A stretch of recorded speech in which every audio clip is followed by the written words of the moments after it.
All right, gang.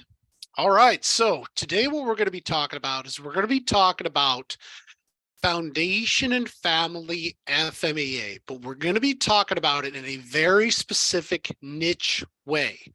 We're going to be talking about the core tools as an aggregate. So while I thought about for this webinar, should I do something on FMEA, let's say? The FMEA is just one of the core tools. And so I said, if we take it outside the realm of FMEA as a micro, and we look more at the macro picture, how do we get the other core tools involved? All the way from the DFMEA to the process flow to the FMEA to the control plan. And I also thought that maybe we should approach this more from the beginner side for people who may be new to core tools, but we have to give a little bit more to people that are maybe at the advanced stage. And so I wanted to bring in some of the software that we're using just to show you the concept and how it works. So today is going to be a little bit of foundation stuff, a little bit of advanced stuff. We're going to be talking about foundation and family FMEA, but we're also going to be talking a little bit about the whole core tools family. So let's go ahead and take a look at the agenda here. You guys that have been with me for more than one webinar know that I'm a huge fan of laying out the terrain. The first thing we're going to do is we're going to take a look at the core tools overview and the hierarchy. Now, for advanced practitioners, this hierarchy may be already known, but for you folks who may be new to, say, core tools, there is a hidden hierarchy here that if you understand it, the linkage goes a lot smoother. So for those of you that are new, you're going to get something new right off the bat. Then we're going to take a look at how organizations struggle. And then once we understand some of the struggles, let's say, that organizations go through, we're going to look at how the family FMEA thought process, and I will tell you it's a thought process, can help make robust linkage.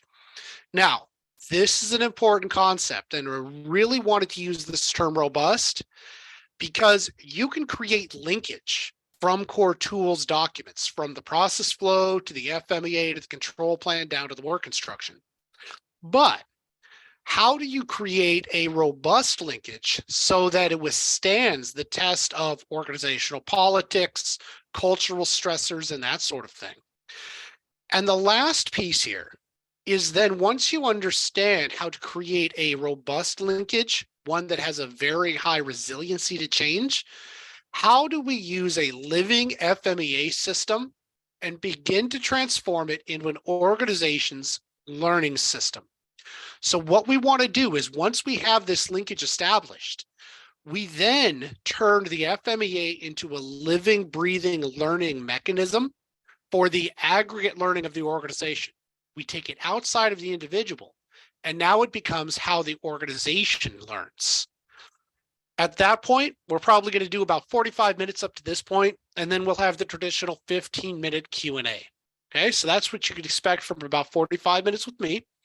Along the line, we will still have some polls. The polls help me figure out who's in the room with me.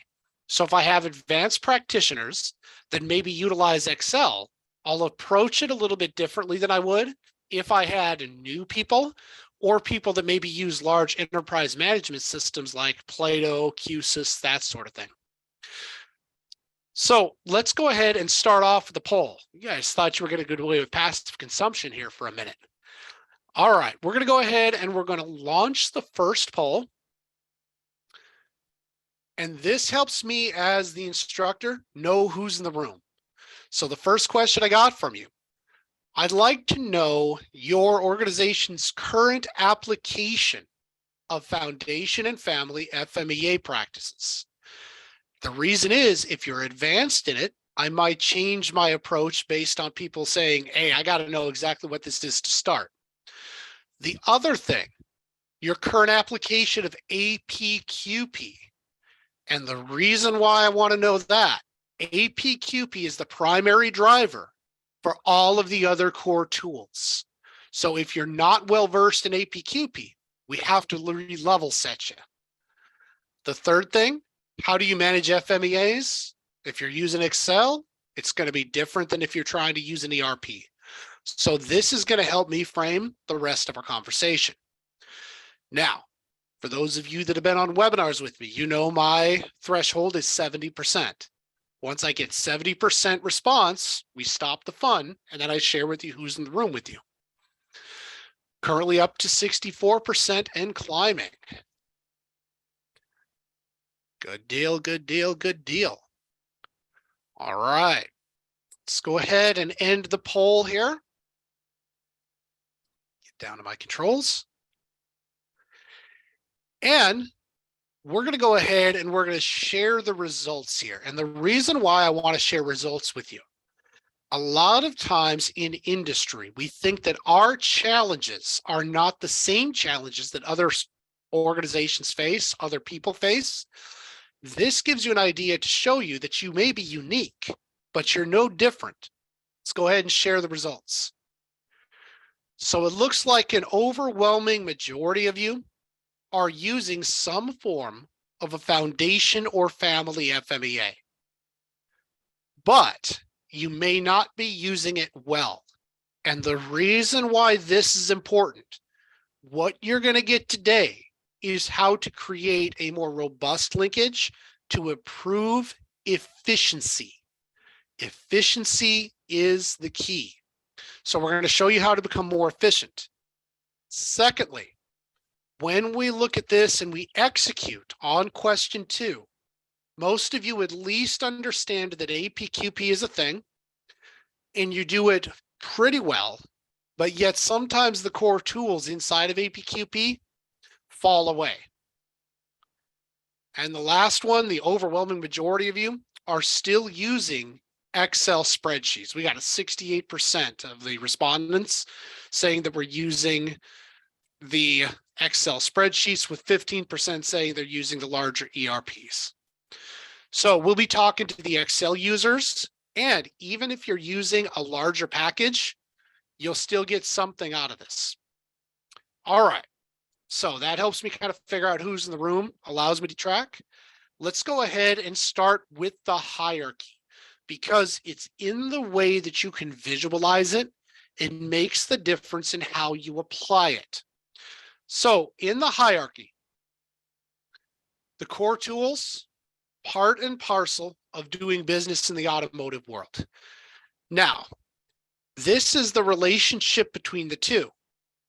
The core tools form the how, right, of what the IATF asks you to do. So the IATF is going to say in section 8, bring a product from concept to market in the automotive space. And these core tools right here form the basis on how you carry those out, right? So these are the tools, right? And they literally call them core tools. So I want you to think about this. If you have a hammer, while you may have the same tool as somebody else, they may have the same hammer as you. What happens if they're a master carpenter, you happen to be a hobbyist, and you get tasked to build a coffee table? Who do you think is going to win with that tool? So the thing that most people, what makes them hobbyists, what makes them inefficient, is they don't know the hierarchy.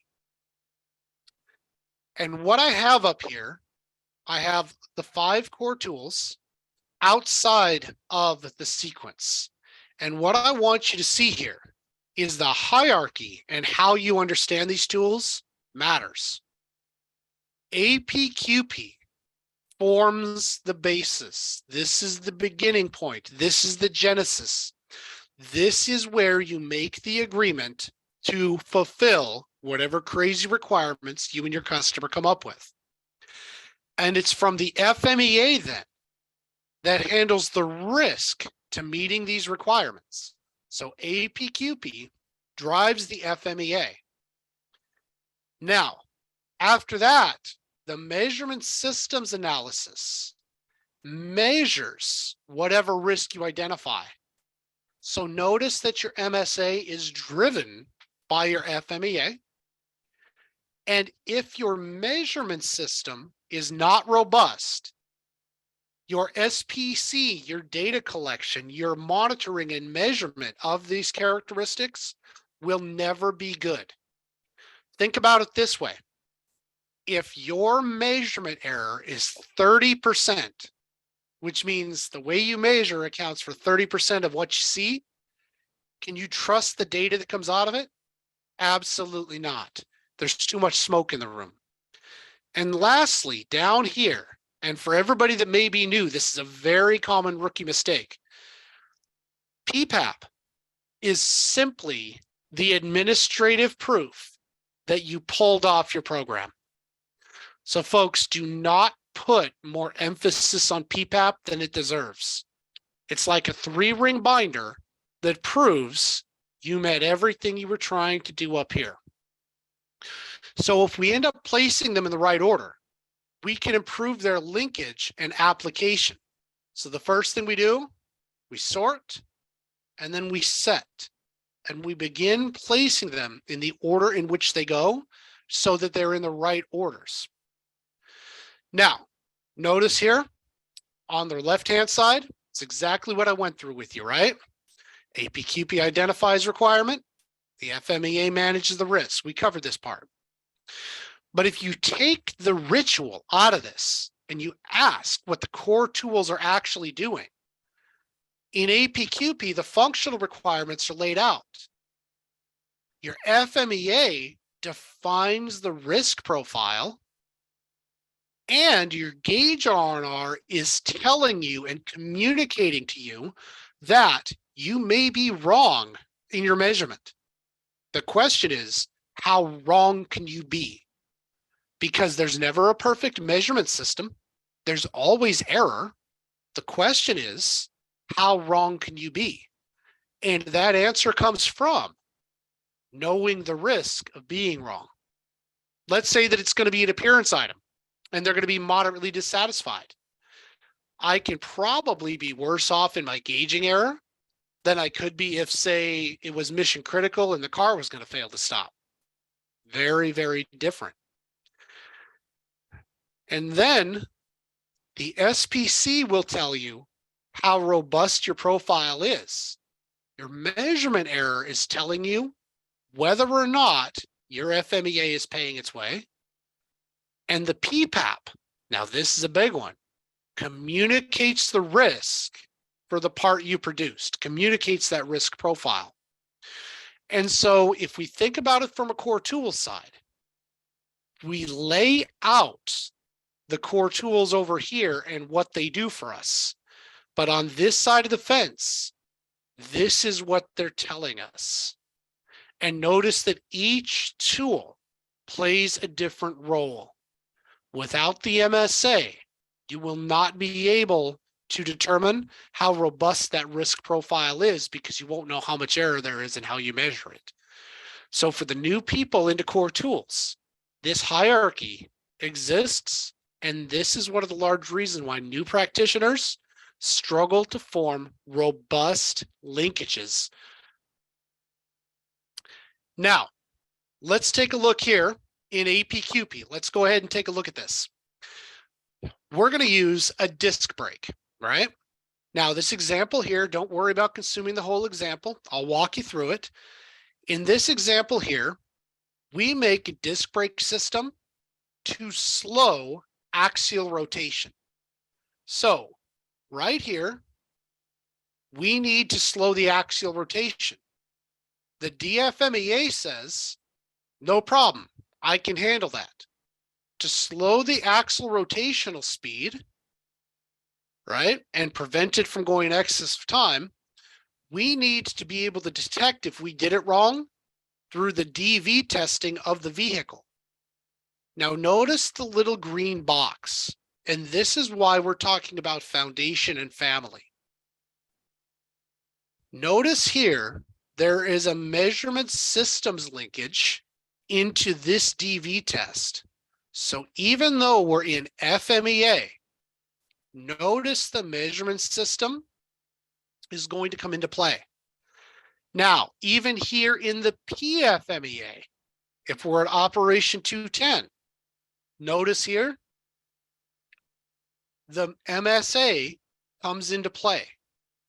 So what we're really evaluating here and what we're talking about, this is the role that MSA plays even within the FMEA.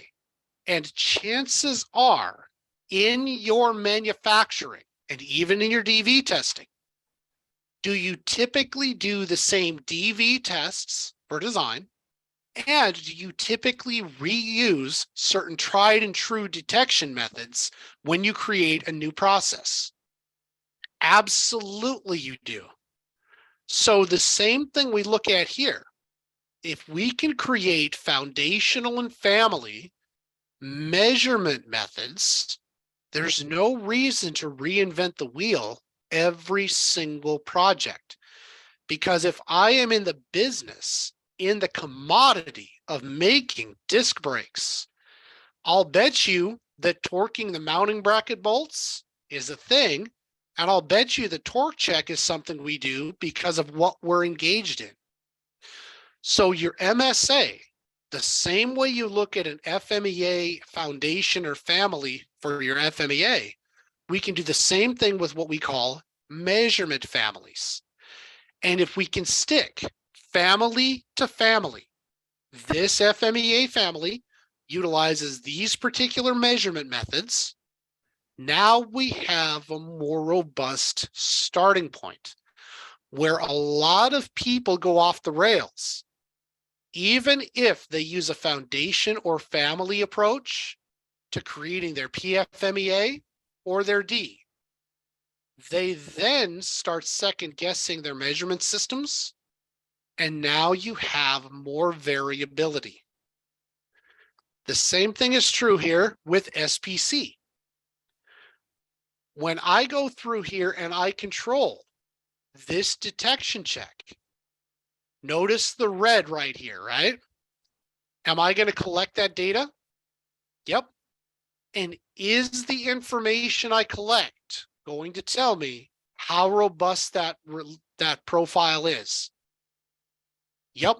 So within the FMEA, we can go into here and we can also standardize through some form of a foundation or family approach the types of SPC tools that we use dependent on the types of processes that we're in. This is something that a lot of organizations do not do well. They don't ever establish a baseline for their SPC activity, for their MSA activity, for their FMEAs. And then they start doing one-offs, which lends you, let's say, being into the constant cycle of revision and error.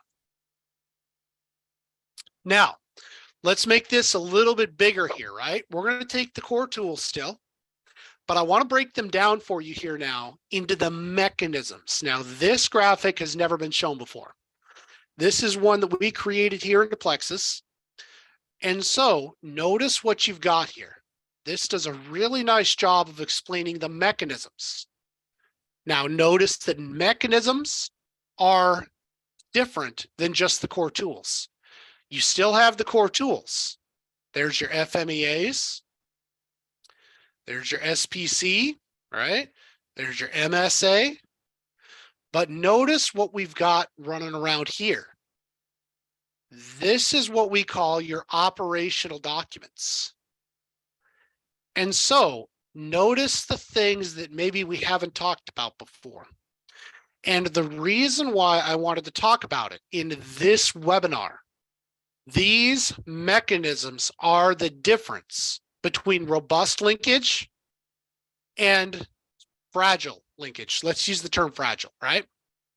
So when you do a design FMEA, the design FMEA culminates and produces the print. The print is distributed through the characteristics matrix. Now, you folks may have never heard of that term before. That comes from the APQP book. And the characteristics matrix takes the print characteristics and disperses them into the process flow, and then by proxy into the PFMEA. So these two mechanism documents, the print and the characteristics matrix, help with the translation from the DFMEA into the operational documents. These two right here are the difference. So if you're looking even as an advanced practitioner, the DFMEA deals in functions. The functions are translated to characteristics on the print. The print then moves them into the characteristics matrix, and the characteristics matrix places them into the operational documents flow. This is huge. And so for most organizations, when I work through, we all have a print of some form, but you'd be surprised how many designers still don't know that the DFMEA creates the print. The piece that is a real game changer for robust linkage is the characteristics matrix. So if you're looking for one tool to improve it right off the bat in the first 20 minutes of this webinar, this is the one. And from here, if we can establish foundational SPC and MSA methods, then we can start looking at this linkage on a foundational level, not on a case-by-case basis level, because the risk profile largely will not change. So why do most organizations fail? And why do I think that the solution is the foundational or family approach? Each organization, 100%, and I go through hundreds of organizations a year, they think each product is unique, each product's its own special snowflake. And so they reinvent the wheel each and every time. The second thing they try to do, they try to do too much. Folks, let me tell you something about people. People think they are better than they are, so they overcommit to things. Organizations being made up of people also overcommit to things. So they'll stretch beyond their resource capabilities. They'll go further in their analysis than they're capable of. And when you're trying to do everything correct, you usually end up failing to do anything to a level of satisfaction. The third thing, they fail to learn from previous deployments. And so they're making the same mistakes over and over. The thing that we have to think about, and somebody at Plexus the other day said this very acutely, Plexus is a learning organization, and not the fact that we train. We're a training organization, but we're also a learning organization, which means the people inside that are employed by Plexus also learn. What you want to think about in your organization, not just how do my individuals learn, but how is my organization learning? Because I can train individuals, but individuals leave, individuals shift, individuals are variable. We need to start teaching our organizations, building our organizational knowledge to survive the, let's say, repetitious bring in and then execution of people so that the organization begins to think. And lastly, change management in most organizations is very, very complex. And typically when they grow change management systems, they put too many things in. So how do we take these four things in? And I'm not going to tell you that we're going to get 100% better today. To go from 0 to 100 is not possible.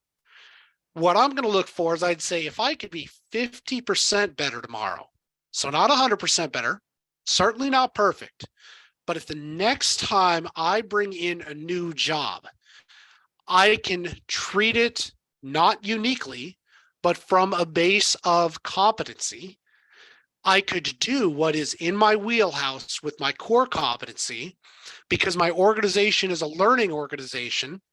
And so I get the benefit of the change management that's come before. How do we actually do that? And so we're going to take a look at foundation and family. All right. Now, when I use foundation and family, and I've been talking now for about 20 minutes, we're talking a lot about FMEA, but I want you to stretch outside of what you think of when you talk about foundation and family. Are family gauge studies allowed and actually encouraged by the IETF? Yes, family gauge studies are allowed. So think about it this way. If we look just at MSA, could you have a micrometer study on square pieces of steel? Could that be foundational? Sure. And then could you have a micrometer study where maybe we use a softer plastic? That could be a subset of that. If we understand how the foundation and family hierarchy works, we can apply it over to gauge studies. We can also apply it over to control plans. And with certain limitations, right? Are family control plans allowed and also encouraged in the IETF? Absolutely. So let's say you're a fastener manufacturer.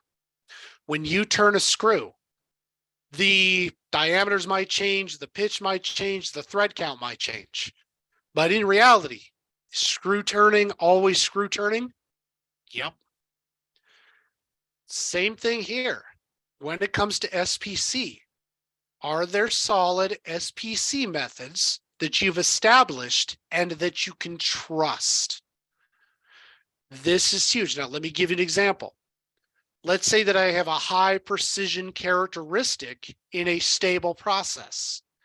I might use an X bar S chart because of how it calculates the sample standard deviation.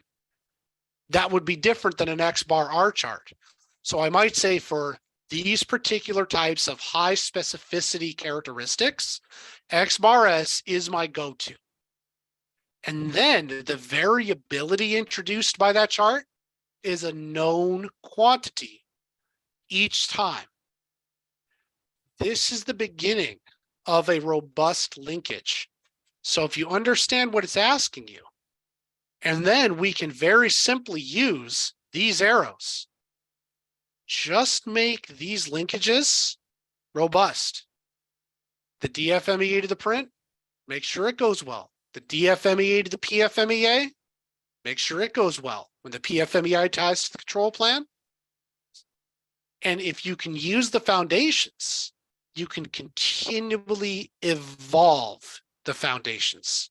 If you're not using foundations, you're going to go down a very, very hard road.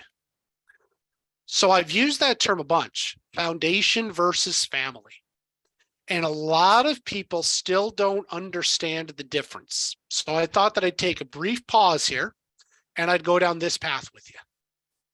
When I use the term foundation, we're talking about something that has the fewest changes, the most applicable. I'm going to give you an example of planning a vacation and then I'll make it manufacturing related. If you look at the process for planning a vacation, that could be a foundational process. Now, an example of that differentiated based on complexity could be planning an airline dependent vacation versus a driving dependent vacation. Or it could be planning a domestic vacation versus an international location. From a manufacturing side, a foundational approach could be a cutting operation, where the family could be an automatic cutting operation or a manual cutting operation. Why is this a subset? Because if you have a manual cutting operation, you have different work elements, different causes. And the last thing up here, what should really change on a product by product basis are only very few things that are really, truly, uniquely part number specific. And if you structure this right, the very few things should be the specific things. Most things should be taken care of by these areas down here. And it's very much a strategic decision. And the same thing is true when it comes to measurement systems. If you're doing, let's say, a visual inspection, right? Visual might be foundational. And when it comes to visual, you might have an operator-based visual and you might have a machine-based visual. Guess what? These are going to have distinctly different profiles. They're going to have distinctly different causes of failure. They're going to have distinctly different accuracy. So the point up until here is stop treating each part like its own special snowflake. Use foundational and family in order to get a known variability, which you can evolve. And use the foundation and family thought process, not just in FMEA, but also into your measurement studies, your SPC. And I'll give you an example here for APQP even. There are times when we will do different levels of APQP for build to print versus something that we're going to make off the shelf. So if I'm going to make fasteners off the shelf, I'm going to use one product flow, one process flow to bring that from concept to maturity. But if I'm working on behalf of a dedicated customer, I'll use a different process flow. What I'd like to do here is I'd like to kind of break this down into a very simple example for you, all right?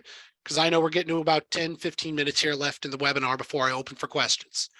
Notice that this is the same flow that I showed before. All I did here now, I'm going to exclude the DFMEA because sometimes it takes a lot more than 10 minutes to explain a DFMEA, even at a simple answer. But the DFMEA results in print. The print right now is a diameter. The diameter goes into the characteristics matrix and is applied at op30. So we're going to do op30, and the machine is boring. And so the PFMEA is going to be machine boring.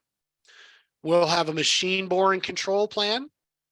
And because we know that we always check our bores for diameter using a pin gauge, I may have a study for the pin gauge study at the 10 millimeter range. And what I always do for my bores with the pin gauge is by foundation, we're going to use an attribute control chart. So using the same flow, we're now going to apply this op30 over to boring. Now, to do this part, you can do this in Excel, right? This is not saying you have to use a software, but I'd like to show you the thought process of how you can turn your organization into a learning organization, utilizing software to accompany some of this. So what I'm going to be using here, I'm going to be using AIAG CTS software. Now, some of you use other stuff like Plato, QSys, Aquas, all that kind of stuff. And some of you are still using Excel. So this example is going to bridge the two worlds. I'm going to say it bridges it pretty effectively. So coming into, let's bring up CTS here. Get rid of some of my scribble. All right. So over here, let's say that we're working on op30. The first thing that we're going to do here is we're going to come over and we're going to create our family FMEA. So we're going to come into the admin panel, and it's not the first time we bored something, right? Something that we do all the time. We're going to come in and we're going to help the next evolution of boring operation by creating our reusable library. So I come into my reusable library. Now I'm going to zoom this in a little bit for you. And what we do, because we want to help the next part number, we create a boring operation for a boring process family. We apply it to the facility and we give it an operation. In this case, it's going to be op30. Remember from our flow chart? And then the product characteristic we give it is hole diameter. Now notice what happens here, and this is where the difference is. Notice that right here, I leave the specification blank. So let's go ahead and come over here just slightly. And right over here, I leave the specification blank because what I want when Johnny at the plant gets a new bracket and they have to use a boring operation, I don't know what that specification is going to be. But if I take this a little bit further now, let's go ahead and take this a little bit further. When you have a boring operation, if diameter is the thing, are you always going to have under diameter? Yep. The effect of an under diameter could be line down. It's a special characteristic. And is it always caused in our historical knowledge by the bit OD wearing and shrinking? What you're doing is you're going to give Johnny at the plant the best chance of gaining that organizational knowledge so that they don't have to guess how often it occurs and how robust the maintenance of that bit might be. So you're creating this foundational or this family, however you want to look at it, FMEA. Now also here, we know that when we do boring, we have a pin gauge. And historically, we know the effectiveness of the detection. Now, this is huge. Think about what this does for Johnny at the plant, who is creating the new FMEA, knowing that this pin gauge on a scale of 1 to 10 is not gonna be very great. What you're doing is you're communicating as a learning organization. And notice here, we're able to link this over to areas of the control plan. Right here in CTS, you see this is part of the control plan. We use the pin gauge 100% of the time, sample size and frequency. Now think about the linkage. If you create the family FMEA, you can link it over to this family control plan, and you have the MSA studies for this pin gauge at the 10 millimeter range. Think about all of the mistakes your plant will fail to make. This is huge. So what we've done here in CTS with the Magic Sheet is we've combined the FMEA, the control plan, the MSA, and this is the organizational knowledge now that we're going to link into a part. So let's take a look at kind of how this works. All right, I'm going to go ahead and I'm going to minimize this for a second.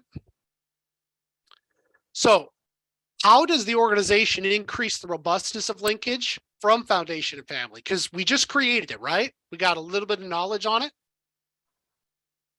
This is the learning organization right here.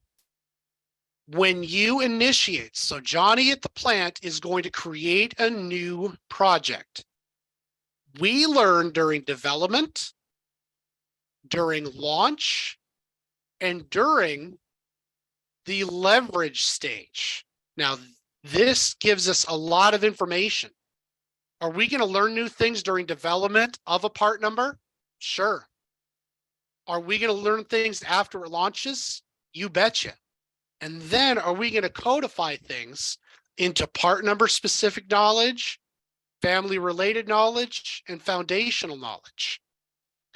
The thing your organization has to think about when you get information during these life cycle areas of your core tools, how do you decide through decision what is only part number, like, hey, that doesn't apply, we don't need to adjust the foundation of the family?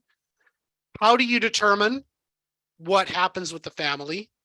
And how do we then decide what is really foundational and needs to be updated? Now, let me give you the example here. In the previous example, Johnny's got now the beginnings of his FMEA and his core tools. Now, Johnny's going to come over here and he's going to create a new project. We're going to go ahead and Johnny's going to create the entry door bracket. So Johnny decides that he's got to create his FMEA, his control plan, right? All of that. What happens here, because we are a learning organization, let's go ahead and edit for a part number. What we're able to do now, and I'm going to zoom this in a little bit for you. Let's go ahead. Johnny comes up to the library, the knowledge library. And what we've done, because we are the learning organization, Johnny is able to grab the knowledge from operation 30 in the boring and insert it into the part number. Now, what is happening? Notice the linkage. Johnny is linked to our organizational knowledge. Now what happens? If we update the organizational knowledge, Johnny's part number will get the benefit of the modification. But let's say here, as we go through the cycle, right? You guys remember the cycle that we just kind of went through right here? Let's say that as we're going through, Johnny learns a little bit about boring and says, hey, listen, I think the preventative maintenance is not as good as I thought. So what Johnny's able to do, because we're operating from a section of foundation and family, Johnny's able to come down to here and we're able to move over. Let's go ahead and move over here a little bit. And let's go ahead and change out some of this. So preventative maintenance, we decide now, is not as great as we thought, right? Now let's say it's only on this part number, because maybe the bit is made of something different. Johnny's able to come over here, change the risk profile on just this part, and hit the check mark. Now what's going to happen? Johnny can ask whoever is administering, and this is huge, the foundation and families, I've made a change in occurrence. I would like you to review it and see if it matches the family. I mark it as a release. I label it as Rev A, and I say update occurrence. Let's go ahead and clear off some of my scrawl here. And save changes. So what has just happened? Let me show you kind of what happens here. We have a new part. During maturity, we realized that this particular bit was going to wear quicker, which meant our preventative maintenance was not as good. We then took that information and now we're asking them to make decision.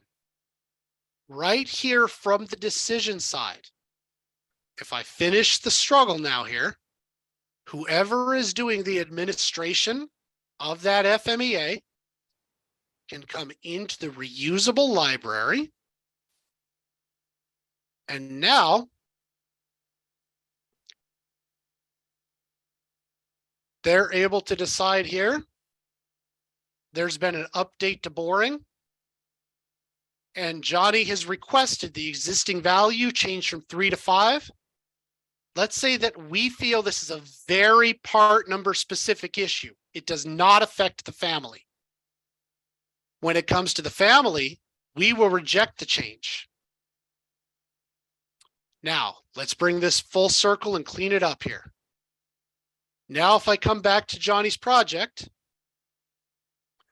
so we've rejected Johnny's change. We come into here. Let's see what happens to Johnny's project.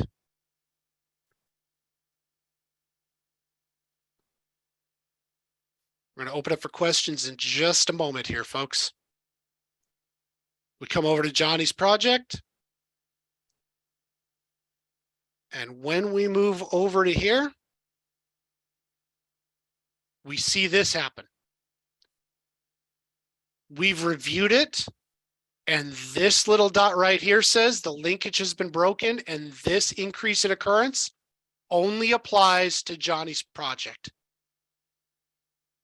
This is the learning organization. And this graphic is essential. Now, I did it in CTS, right? But you can easily put the low-tech flows in for your organization. So what I just showed you is not software dependent. You still use the foundation and family.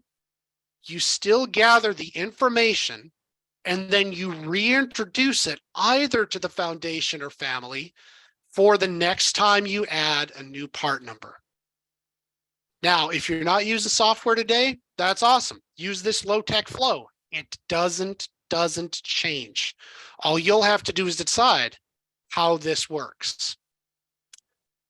So with that, what I'd like to do here is I'd like to open up for questions. And while we do that, I'm going to go ahead and launch the second poll.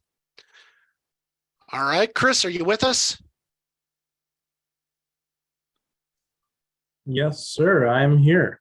All right, Chris, what do we got for questions, my friend? Yeah, 1 second. Before we get to that, folks, please do fill out our final poll. We do have some additional information available on our YouTube. If you're looking to learn more foundation or family, improving your FMEA development process or more. And then as you saw from the presentation today, Jeremy did give a brief demo of AIG Core Tools software, CTS.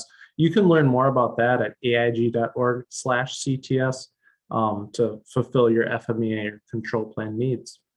PPAP, of course, as well. So yeah, Jeremy, let me get to the first question here. It's from more the beginning of our presentation, but it's maybe more of a clarification. Why did you have EPQP kind of at the top of that graphic, not encompassing surrounding the other core tools?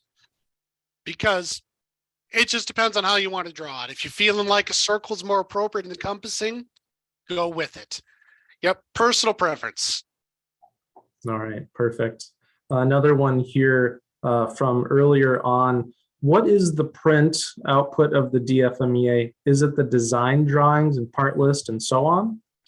Yes. Now, this is an important thing. The DFMEA deals in functions, right? And the characteristics, and this is what I really push a lot of companies to understand. Every single characteristic on your print is there to fulfill a function, not the other way around. And I say that because people rarely get the DFMEA in manufacturing. But here's what I always tell them.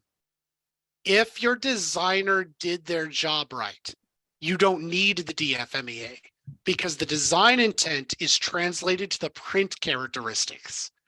So the way it should work, if you hit all of those print characteristics, the functionality of the design should execute no problem. Yep. That's the output. The print is the output of the DFMEA, not the other way around. Gotcha.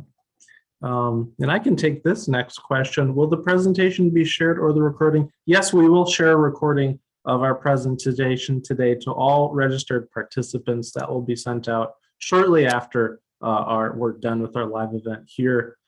Here's another question, Jeremy. Do your examples comply with the Ford FMEA CSRs regarding foundation and family? And just some context, this user's organization sees foundation as what you showed a family FMEA. Is that acceptable in practice or should we keep it separated? I think that it's the Ford guidelines. Yes, I will consider them complying and acceptable because we have a lot of organizations that are working with Ford. Will I tell you that certain STAs may not have opinions on what they consider to be foundation and family? Everybody has an opinion. That's like saying, does it comply with IATF and trying to get all the registration bodies to agree, right? Registrar to registrar, it's a little bit weird. I personally, in preference, always separate foundation from family because in my head, there are things you have to do. And then there are specific demographics that affect how we do it. I would recommend for your organization, see if splitting foundation and family makes sense. If you don't get exactly that nomenclature and it's working for you, I'm not going to tell you that it's wrong, right? Because I've seen some that split it into foundation, family, subfamily, subfamily, subfamily until all of a sudden it looks like, an unwieldable tree. Yep. And to that point, we are seeing some requirements for software in these CSRs. Is that correct? That comes back to Ford. Yes, sir. That is 100% correct. Excel is not a software. Just let you know. Next question here. I'll summarize it. Trying to learn more about foundation or family, do you have a recommended training or coaching that you can recommend here? Honestly, you're the Plexus webinar, so I'm going to go ahead and go with the Plexus area. The resources that Chris just mentioned there have some good little 5-minute videos on them. Other than that, that is a specialty consult that we do. And we do get called for, let's say, complex manufacturing organizations where, say, it's a bearing, right? You might have single row, you might have double row. Well, does it make sense with this particular configuration? And then even in a double row bearing, is it industrial? Is it in an automobile? Is it in a plane? And then what's it doing in that plane, right?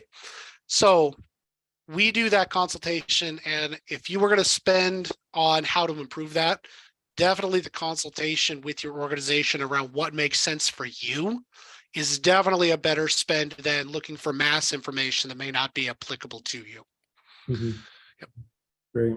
Yeah, and just some added context back to the software question from Miguel. The learning process will be quite more difficult with the use of only spreadsheets, as the linkage is very weak between family or different families process or specific programs. Totally agreed. Totally agreed. Yep.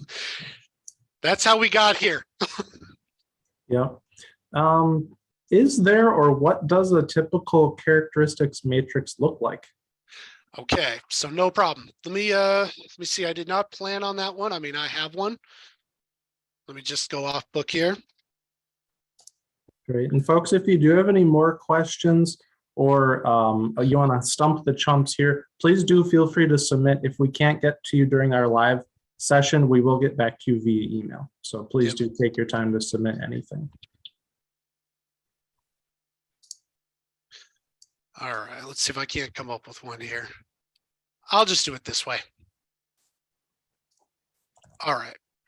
At its core, and I'm just going to draw this out, so realize this is in real time here, so I didn't plan on doing any fancy drawing. At its core, a characteristics matrix looks like this. Chris, can you guys see my whiteboard? Yep. Okay. Along the top, there's a square. And then what you've got, we'll just create a couple of these here. And what we'll do here at this point is we'll just grab a text tool. You'll have a dimension, and I'm making a very simple one, folks. And this is the one that I use a lot, and I'll just use it as a, oh, how do I want to put this? I'll use it as a machining example. The dimension goes in one box, and every part number gets a dimension, right? You bubble print the print, and then you'll have op 10.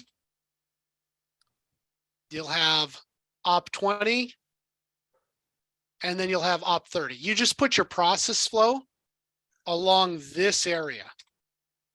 Now, what happens, right? And that keeps going on through your process flow. At this point, what you're going to do now is you're going to come in, and let's say that this is dimension 1. We'll put it there, put 2 here, and put 3 here. 3 right here. And then what you do is we come into here, and what you're doing now, and this is kind of where we'll get into some of the meat of it here. Let's say that this is going to be dimension 1. If dimension 1 is formed in op 10, you'll put an X in that box. And what I tend to do, now let's say at op 30, this is used to locate another feature. And let's say that this is dimension 2, right? And what happens here now, dimension 2 is formed at op 30. When we go to dimension 2, you would see the dimension number 2 formed right here. And so the value of this, now we'll talk about value for a second.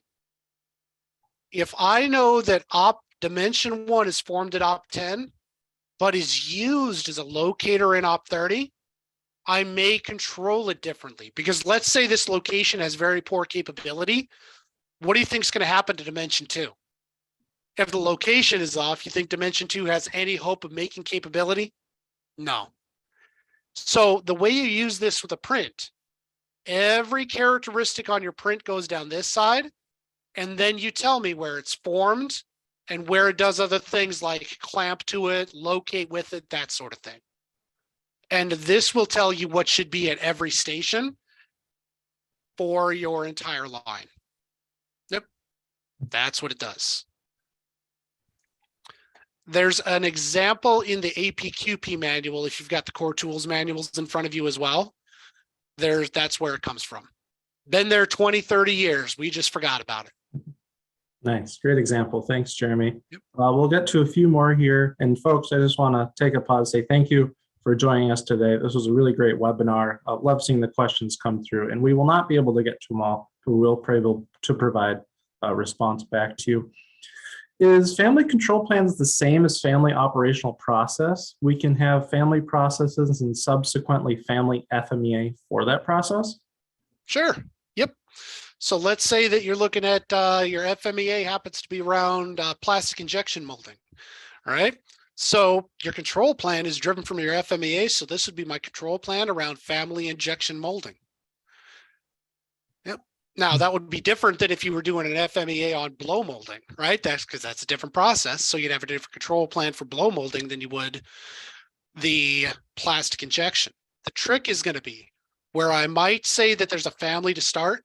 Let's say that you do plastic injection molding for a safety critical feature of a part, and then you've got one that's a pure appearance feature. Those two I would separate being my control plan for when I do safety critical and when I do appearance, because your controls will be different depending on the level of severity. Sure. Okay. So another one, speaking on family MSA gauge studies, what is the consideration we should have on handling different ranges of tolerances? I mean, taking a micrometer gauge R&R for a 0.1 tolerance may not be the same for a 0.01 tolerance. At that point, those are different families. The foundation may be the same. You're still doing a micrometer, but the accuracy at the 0.1 level will be completely different than the accuracy at the 0.01 level.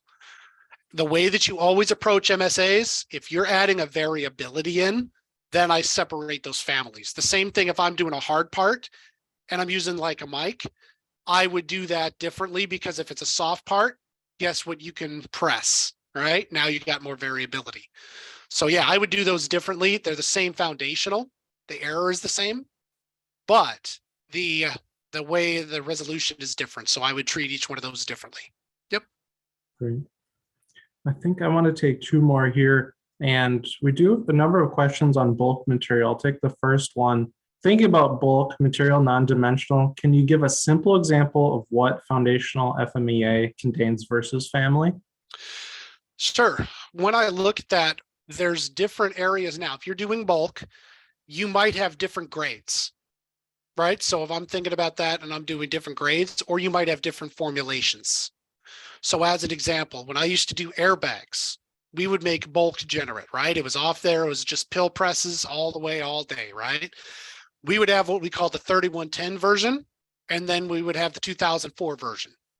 They all came off a similar process, let's say, but we had two distinctly different ones because the variability on the 2004 was an ammonium nitrate base. So it was a little bit more aggressive. So to me, even though it was the same process, the risk profile was a little different, because we also had to be a lot more conscientious of, if we got contamination in it, we could launch a press out the back side of the wall, whereas 3110 was a lot more stable. Yep. Sure. And here's our last one we'll take today. How has the concept foundation or family not been communicated or well understood until now? And do you have roughly an estimate of savings or by using family and foundation would be useful to sell it to the management? I do. After 3 to 4 years now of the new AIAG VDA being out, it's been that long actually. We have companies that have done that and now have implemented foundation and family and have gotten the first turn of the wheel into new projects. 80% of your FMEA has done if you do it right through foundation and family. So imagine cutting your development time down by 80%. That's huge. So if it was 6 months into this, nobody can give that answer because nobody has gone through it. After 3 years, we have had companies that successfully implemented and have hit their first new product. So that's a very realistic thing from us as consultants. And I don't know how we got along. Let's say, how has it not been communicated this way? Now, I'm going to talk in my little box for just 1 second. I was doing this with low volume manufacturers in the defense field back in 2008. And I called it modular FMEA because we ran 23 processes. I might have laser cutting, and then I might have grinding style manual cutting, and then I have bending. And the project might come in for a floor that was bend it, weld it, cut it. Okay. Then I had some that were bend it, weld it, cut it, package it, paint it. Okay. And traditionally what the industry did is they were hanging, the automotive industry especially was hanging the suppliers by their thumbs, demanding that each FMEA be its own unique special snowflake. So the concept was largely squashed earlier because we were demanding a part number specific one for every part number. And over the years, it's finally caught up to that idea. So it's largely the industry did not support it. That's my short answer. Sure. Well, thanks again, Jeremy, and thanks again, folks, for joining us today. If you are looking for information, feel free to check us out on YouTube. Contact us on our website, plexusintl.com. We have some guides, some pathways to implement this practice, and we'll see you at the next one. Thanks again. Bye, guys. Take care.